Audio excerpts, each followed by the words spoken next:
Hello, good afternoon, and welcome to today's session. Today we'll be talking property matters. You know how we do it on Tuesdays by 2 p.m. So today we are going to be looking at tips and procedure to recover mortgage debts. Now, you need to know that there are some steps you must take to recover debts that has accrued from mortgage transaction. That's what we'll be looking at today. So today's session is brought to you by Accent Reality, also supported by Accent Radio. And I'll be anchoring today's session. My name is Destiny Unuati Ijebo. So what we will need to look at first is debt. What is debt? So in this context, debt is that sum which is owed to the mortgagee by the mortgagor. It is a sum that has remained unpaid arising from the mortgage transaction which both parties have entered into. Sometimes mortgagors are not really the type of persons that want to deprive the mortgagee of his money which was given to them in good faith. Because of some events which may be sometimes beyond their control, they are unable to meet up with payment as agreed by both parties. So, despite the fact that it's not their intention to deny the mortgagee his due sum, it does not stop them from paying that particular amount. When the mortgagee has demanded or the due date has passed for the mortgage debt to be paid, and the mortgagor is not forthcoming, the mortgagee still has to recover his money because he didn't do charity something when he was giving out this money.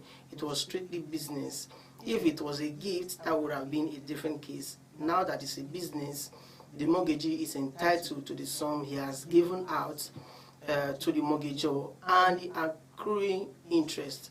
So today we are going to be looking at the remedies that will be available to this mortgagee and the tips on how he can legally recover this debt without breaking laws. Sometimes when you end up breaking laws in a bid to recover the sum which someone owes to you, you end up losing whatever you have gained at the end of the day. Now, what are the options open to the mortgagee when the mortgagor fails or refuses to pay the debts arising from the mortgage transaction? Now, the first one there is right to take possession of the property. Now, we are going to be looking at both the equitable mortgage and the legal mortgage side by side. So, for the side of legal mortgage, the first option that is open to him is to take possession of the property. The next one is right of action to recover the mortgage sum and accruing interest in court. You can always approach the court to recover the sum which is which you gave out, the principal amount and the accrued interest. Another right which the mortgagee has in mortgage transaction is the right to sell the property. Once the property has been mortgaged, he can sell if the mortgagor fails to redeem the property by making prompt payment of the mortgage sum. Another thing he can do is action for foreclosure. You also need to approach the court to do that. Then the other one is to appoint a receiver over the property that was mortgaged. Another action that he can also take is to keep the title documents that was given to him when the mortgage was executed. Another one he can easily do is to consolidate all mortgage transactions. This only happens when there are multiple mortgages on a particular property or different property by the same mortgagee and same mortgagor. The other one you can also do for equitable mortgage. One is the right of sale, but this does not arise like a legal mortgage where you can sell at any time. It has to obtain the leave of the court. Then other rights you can also enjoy under this arrangement on equitable mortgage is an action for specific performance. Another one is action for foreclosure, then action appointment of a receiver. And the last one, but not the least, that we'll be looking at today, the right of action in court to recover the mortgage sum and interest. So let us pick them one by one and look at them very briefly. Now, the first thing that we mentioned was to take possession of the property. Now, upon execution of the mortgage deed in legal mortgage, the mortgagee is entitled to take possession of the property immediately. Sometimes the mortgagee may not want to take possession due to some circumstances or some events that he foresees may take place in the future. So when the mortgagor fails to make payments of the mortgage sum, the mortgagee can always take possession of the property. However, if the mortgagee decides to take possession of the property, maybe from the moment the mortgage deed was executed, he is liable to give account to the mortgagor.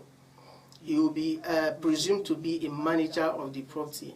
So whatever rent that would have accrued during the period, let's say the property was mortgaged for 30 years, and the mortgagee decided to take possession of the property, and the sum loaned was, let's say, 30 million as well. So the rental value of that property for the period of 30 years will be accounted for by the mortgagee. Therefore, it is pertinent for the mortgagee to note that the best option is not to take possession of the property except the due date for the repayment of the loan has passed and the mortgagor has failed to redeem that property. You also have to note that if you are in possession of that property and you decided either to let it out to persons, or you decide to use it on your own, or you give it out to someone at a subsidized rate, but the rental value of the property, maybe you can use what is expected as returns from other property in the same vicinity, will be what you'll be required to pay to the mortgagor at the end of the mortgage transaction if the property is eventually redeemed. And if it's not redeemed, then whatever you have accumulated during the period will be subtracted from what the mortgagor owes you before the balance will be paid to you. Then the other action the mortgagee could also take is to bring an action in court to recover the principal amounts and the interest accrued.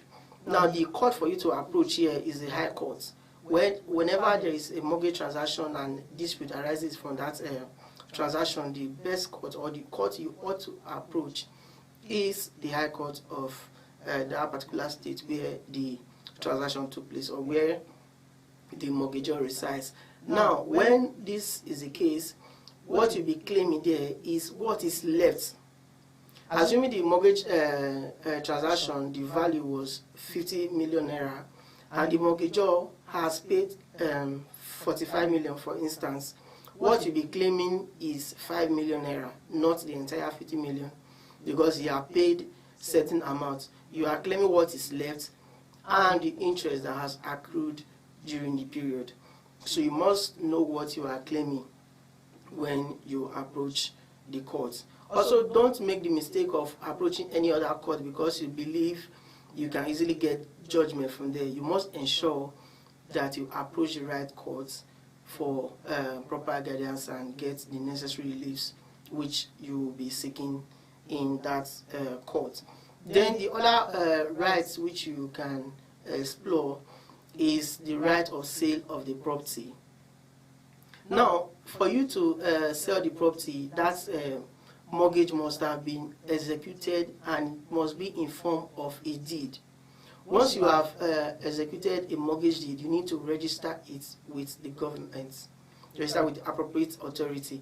Now, if you fail to carry out this registration, it means your mortgage transaction is imperfect. Therefore, you cannot legally sell that property.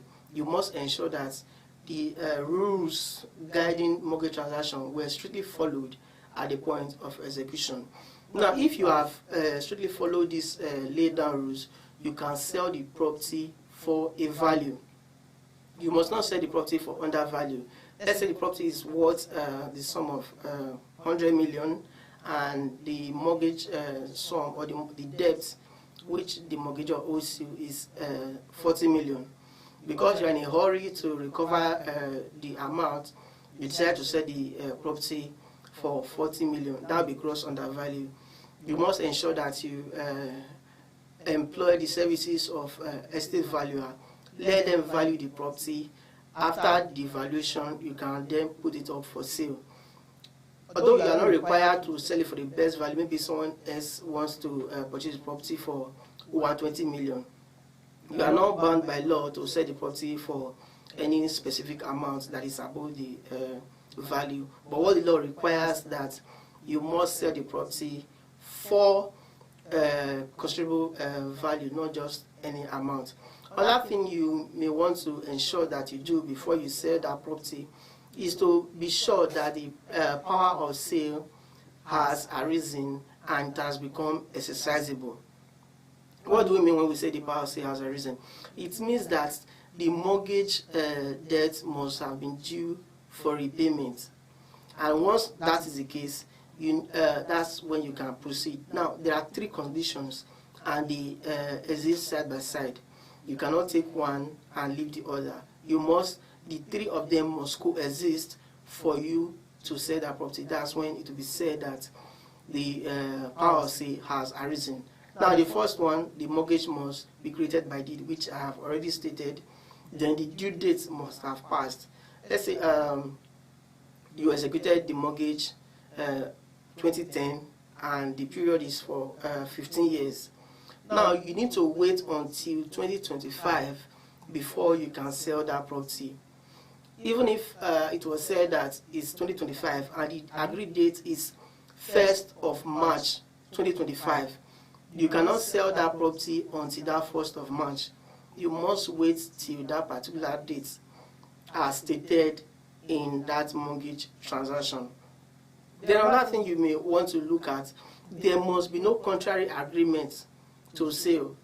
Now, parties have the right to determine the terms of agreement, the terms which will govern their agreement. If it was expressly stated in the agreement or the mortgage transaction, the deed, that the property will not be sold on that any circumstance. If it has been stated there clearly, therefore you cannot sell that property.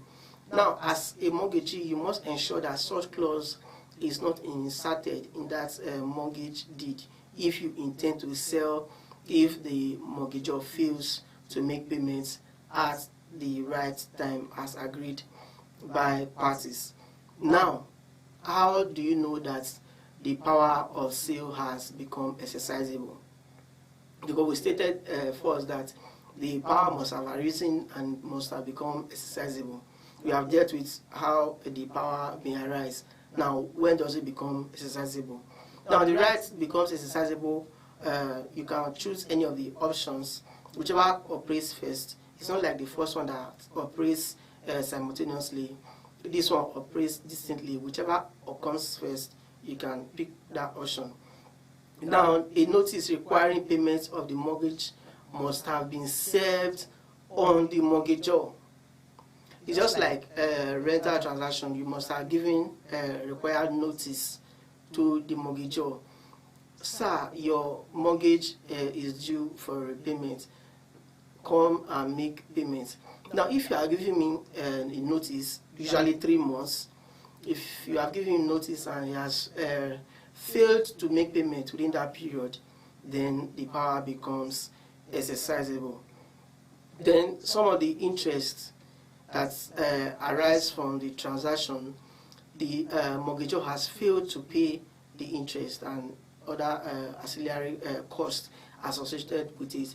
If the mortgagor has failed to pay those sums, then it becomes exercisable. Another condition could be a fundamental breach of the covenants or the terms of the mortgage deed. If a particular clause was inserted that requires the mortgagor to carry out a particular act, but he has failed or refused to do that particular act, then the power becomes exercisable. So you must put all of these things into consideration. Whichever comes first, once the power has arisen, you can easily take them to go on to sell that property to recover the mortgage debt. Now, for equitable mortgagee, on the other hand, you cannot sell the property outrightly, unlike the legal mortgage. Once the due date has passed, but the mortgagor has refused to make payments, what you need to do is to approach the court.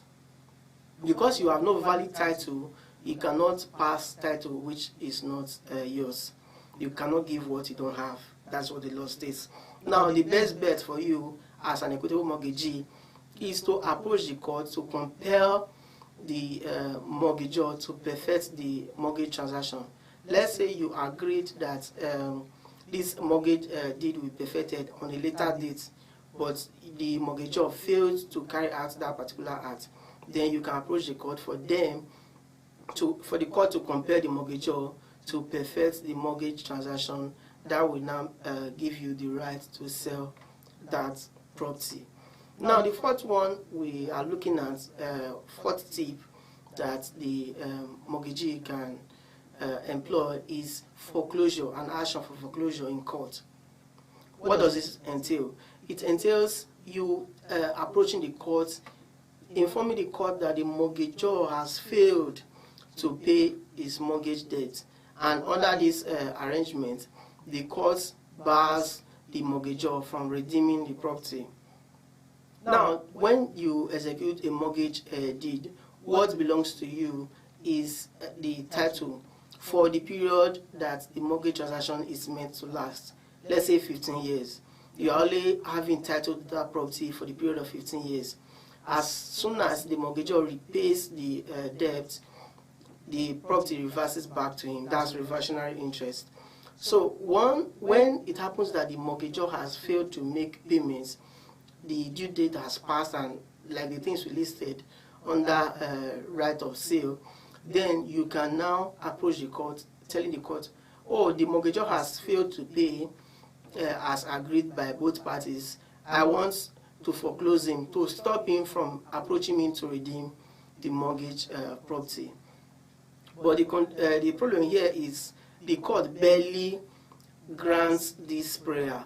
When you want to foreclose the mortgagor from redeeming the property, the court hardly hears this prayer. So the best bet for you is to explore other options other than asking that the mortgagor be stopped from redeeming the property. There is this sentiment that the property belongs to a particular person, give him time to redeem the property. So it's better that you don't waste your resources applying to the court to foreclose the mortgagor from redeeming the property. Now, another thing you can also do is to appoint a receiver.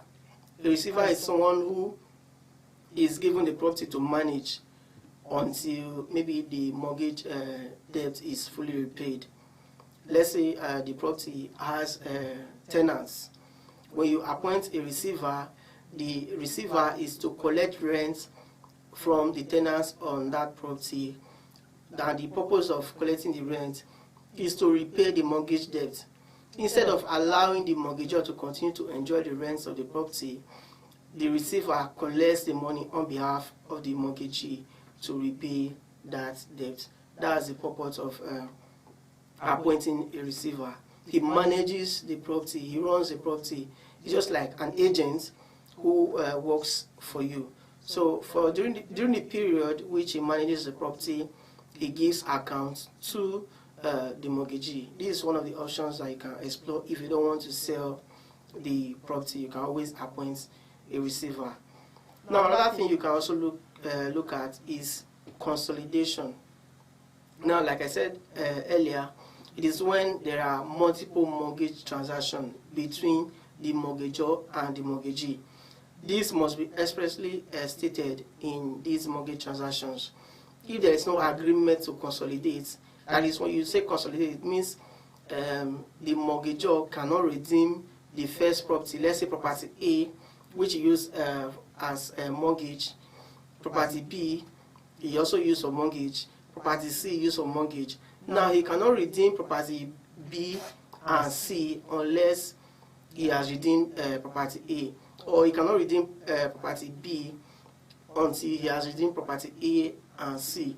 That's the essence of consolidation. But you must ensure that you insert consolidation clause in mortgage transaction when you realize that you are going into mortgage transaction, multiple mortgage transaction with a particular mortgagor. When this is not done, you cannot stop the mortgagor from redeeming property A when property B is also due or will be due in a short time. So those are the tips you can always consider when you have a mortgage debt to recover from the mortgagee. Now, as a mortgagee, you must ensure that you follow due process in all of these tips we have highlighted. We have highlighted 7. You have these 7 options that you can employ to recover your mortgage sum. For you to do this, you can employ the services of a legal practitioner or any other expert you believe or reasonably believes can help you out. Don't go about trying to retrieve this sum personally or using resorting to self-help. Self-help is never an option if you intend to recover the sum which someone owes you. Also, the use of police, this is purely civil or commercial transaction. You shouldn't employ the services of police officers. They are not debt recovery agents. So you must ensure you employ the services of experts, legal practitioners to help you recover these debts. If you have any questions that bothers you with regards to this topic we have talked about today, you can always reach us. Send us an email, law@lawassent. We are always ready to hear you out. Our email is info@lawassent.com. You can also check on our site. You see other stories that are there. You'll see different topics we have dealt with relating to this. And last week we treated leveraging on mortgage to boost your portfolio, investment portfolio. So you can also check that too. That's how far we can go today. We thank you for your time. Subscribe to our YouTube channel and turn on the notification bell to always get updates from us. Thank you for your time.